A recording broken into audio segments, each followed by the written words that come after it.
Alô, meus queridos irmãos, graça e paz para todos. Você que ainda não me conhece, está me vendo pela primeira vez, como se diz, você que caiu de paraquedas, você não sabe quem sou eu.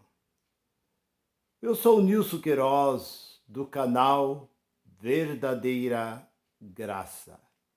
E eu tenho uma mensagem. E o título dessa mensagem é esta: quem sou eu? Talvez você pergunta, quem é você? Você é um bispo? É um padre? É um arcebispo? É um cardeal? É um pastor? É um reverendo? Até que eu gostava desse título, reverendo. Eu sempre brincava, quando eu fazia parte dos movimentos evangélicos, as pessoas me chamavam de pastor e eu dizia, eu não sou um pastor, eu sou um reverendo. E alguns me chamavam de reverendo.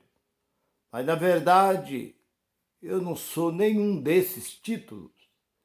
Eu não sou um presbítero, eu não sou evangelista, eu não sou nenhum pastor, eu não sou nenhum conferencista, eu não sou nenhum missionário, eu não sou nenhum desses, porque tudo esses títulos, tudo isso para mim são títulos, e isso ficou para trás. Então quem é você? Eu sou a voz que clama no deserto, não? A voz que clama no deserto foi há 2000 anos atrás, por João Batista, quando alguém veio a ele e perguntou quem era ele. Apareceu aquele homem no deserto da Judéia, no Rio Jordão, batizando o povo. E muitos vinham para ele. E o que me chama a atenção é que naquela época havia muitos doutores da lei, muitos teólogos, muitos filósofos, muitos homens estudiosos, homens que andavam bem vestidos, com roupas finas, nos palácios, naquelas casas luxuosas. Mas Deus escolheu quem? João, um homem sem cultura, conhecido como o homem da caverna, um homem que vestiu uma roupa de pelo de camelo, de pele de camelo, um homem que comia gafanhoto e mel silvestre. E alguns teólogos diz que esse gafanhoto era uma fruta que havia no deserto. Outros estudiosos diz que era um grande lagarto, como o lagarto tchu, e João caçava esses lagartos chamado gafanhoto e assava e comia. Mas isso são palavras de estudiosos, são palavras de filósofo, são palavras de teólogo, não são bíblicas, porque aquela porta que Jesus disse que é mais fácil um camelo passar pelo fundo, pelo um buraco de uma agulha, do que um rico entrar no reino de Deus. Muitos estudiosos, os grandes teólogos, têm dito que era uma porta que havia em Jerusalém, que malemar passava uma pessoa gatinhando nesta porta, entre uma rocha. Havia ali um buraco e essa porta era chamada de fundo de agulha, mas esse registro não existe na Bíblia. Isso são coisas da cabeça desses homens, porque os homens mais mentirosos são os filósofos e os teólogos. São os homens que vieram para confundir, para mentir. E eu dou graças a Deus que eu passei por tudo isso e repudiei tudo isso. Hoje eu sou. Quem é você? Eu sou a voz que anuncia o Evangelho da graça. Como João Batista veio a ele, muitos perguntar quem era ele. João Batista não colocou cartaz pelas praças, pelas ruas, faixa, convidando o povo para o batismo. João Batista não colocou anúncio, alguém anunciando na cidade, como hoje nós vemos aí muitos charlatões que vai a uma cidade, coloca faixas, cartaz, carro anuncia nas emissoras. Vai vir aí um grande homem de Deus, traga os paralíticos, traga os doentes. E aluga ali um grande ginásio, um estádio, um lugar grande para caber esse povo. E o povo, na sua simplicidade, vai ali para ser enganado e para ser roubado.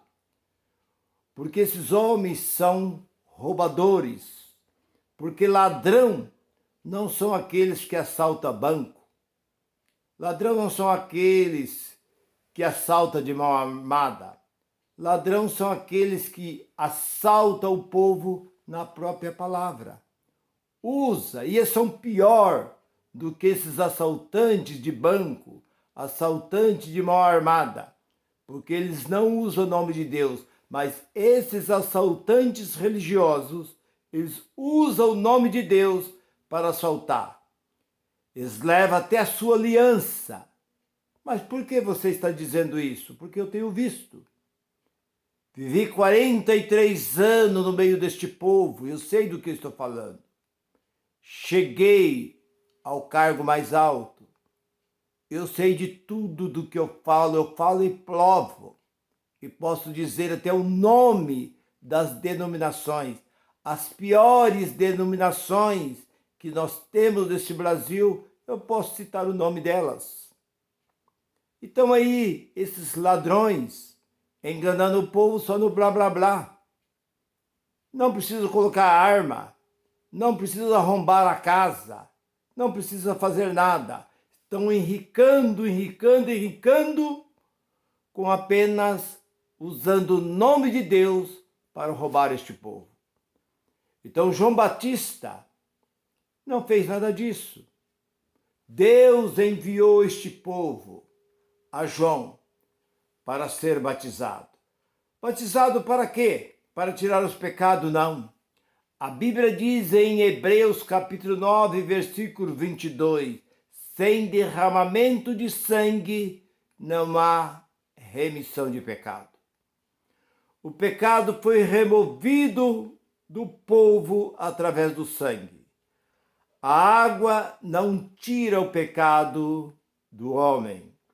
Ali era apenas um símbolo, uma simbologia, porque os judeus tinham por costume de lavar o animal. Era levado ao sacerdote, aquele animal, e o pecado daquela pessoa era transmitido para aquele cordeiro, para aquele cabrito.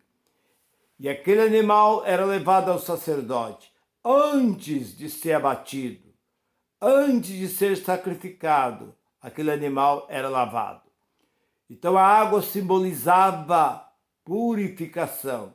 Foi por isso que João veio antes de Jesus para purificar. Era uma simbologia, mas o pecado foi tirado na cruz por Cristo, o Filho do Deus vivo. Então o povo veio a João e disse: quem é você? É um profeta? Ele poderia ter colocado placa, faixas, dizendo: venha ser batizado pelo maior profeta da face da terra. Ele estava dizendo certo, ele estava dizendo a verdade. Porque Jesus disse em Mateus 11:13, Jesus começa ali, desde Mateus 11:11, ele começa a falar de João. O que fosse ver no deserto, um profeta, muito mais do que um profeta. Entre os nascidos de mulher não teve um maior do que João. Mas João nunca o exaltou. João nunca disse que ele era profeta. Ele diz, eu sou a voz que clamo no deserto. Arrependa e seja batizado. Eu vos batizo com água, mas vem um muito mais superior, muito mais poderoso do que eu. Esse vos batiza com o Espírito Santo. Esse tem o poder de batizar com o batismo do alto, mas eu batizo simplesmente na água. E esse batismo de João foi encerrado. Terminou o batismo de João. Mas o batismo do Espírito Santo, ele continua.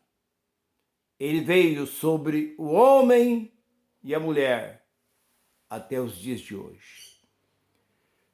E quem sou eu?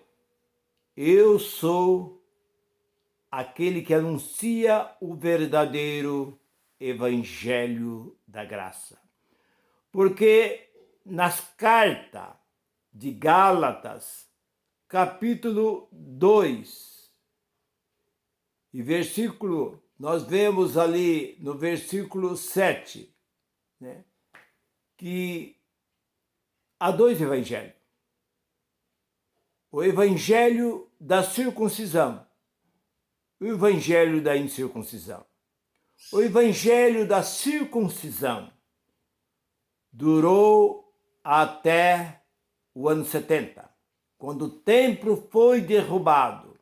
Ali encerrou tudo. Ali terminou. O evangelho da circuncisão terminou ali.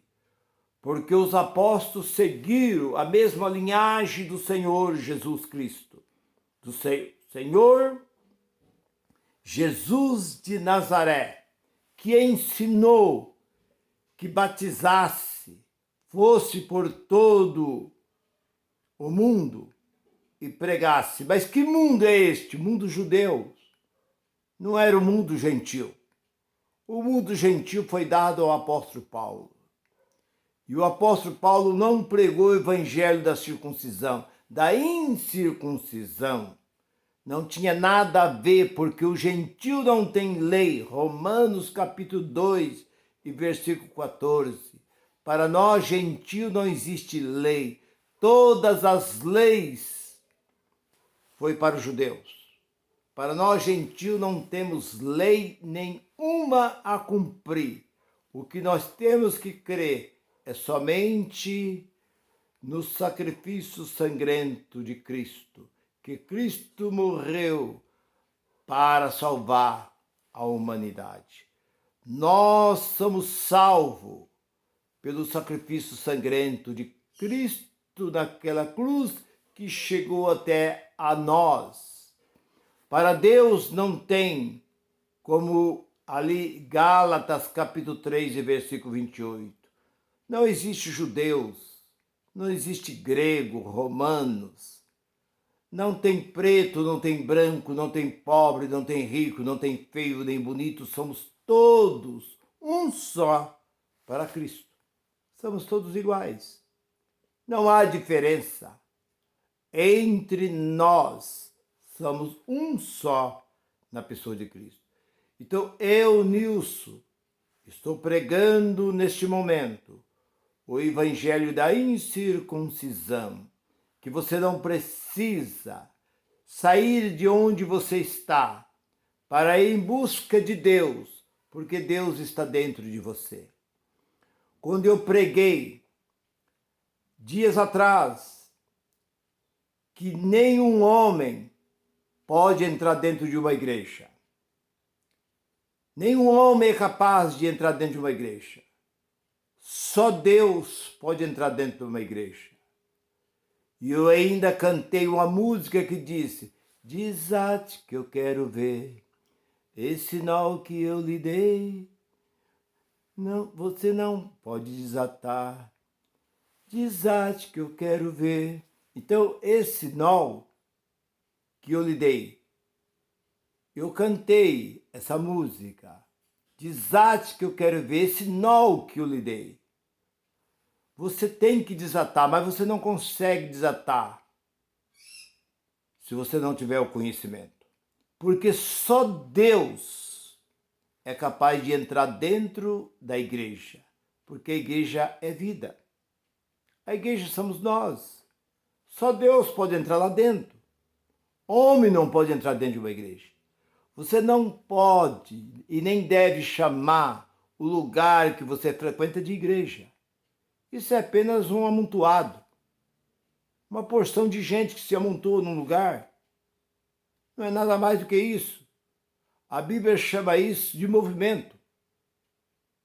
Nós encontramos, eu preguei há uns 2-3 semanas atrás, que isso foi chamado de movimento. Havia um tal de Teudas que fez um movimento aí, reuniu 400 pessoas, não virou nada. Surgiu um tal de Judas, fez outro movimento. Então era conhecido na Bíblia, a Bíblia chama isso de movimento. E você chama isso de igreja, como eu também chamava de igreja. Mas hoje eu sei que igreja somos nós.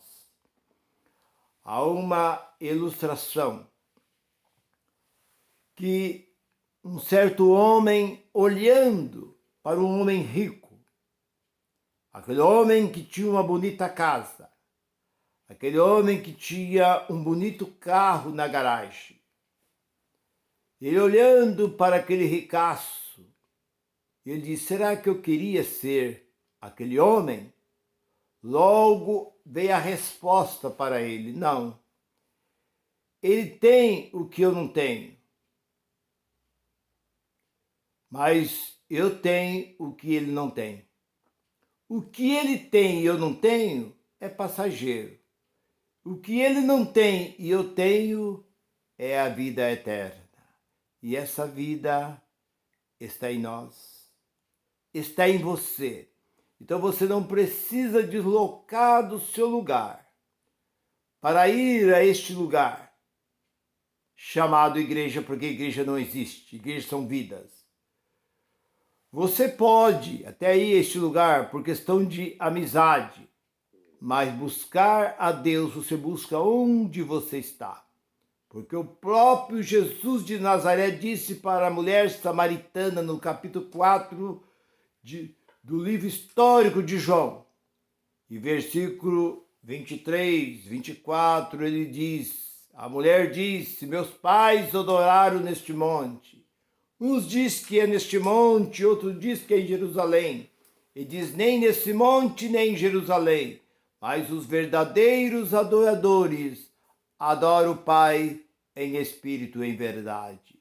Então você não precisa sair do seu lugar para buscar a Deus, porque Deus está dentro de você. Esta é a mensagem que eu tenho para você neste momento.